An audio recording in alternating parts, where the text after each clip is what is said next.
Nido O'zbek xalq shoiri Erkin Vohidovning eng mashhur epik asarlaridan biri bo'lib, 1960-yillarda yozilgan. Asar inson qalbidagi adolat, ezgulikka intilish, insoniy g'urur mavzularini yoritadi. Nido mazlum xalqlar taqdiri, zulm va adolatsizlikka qarshi inson qalbining nidosi, erkinlikka intilish mavzularini ochadi. Asarda insonning ichki iztiroblari, adolatsizlikka munosabati va uning yengish yo'lidagi ma'naviy quvvatini tasvirlaydi. Zulmdan charchagan xalqning fig'oni, erkinlikka va haqiqat uchun kurash, insonning ruhiy poklanishiga va irodasi shu kabi g'oyalar yotadi.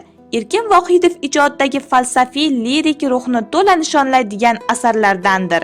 Erkin Vohidov bu dostonga insonni uyg'otuvchi ichki ovozni, nidosini tasvirlaydi. Shu bois asar chuqur ma'naviy va falsafiy ruhga ega.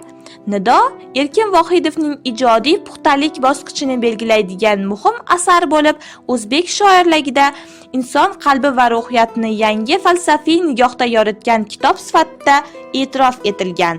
Nido Erkin Vohidov ijodida muhim o'rin egallab, uning qalamga olish mahoratini, lirik tuyg'ulari va falsafiy mushohadalarini namoyon etadi. Doston o'quvchini nafaqat estetik zavqqa, balki hayot haqida o'ylanishga undaydi.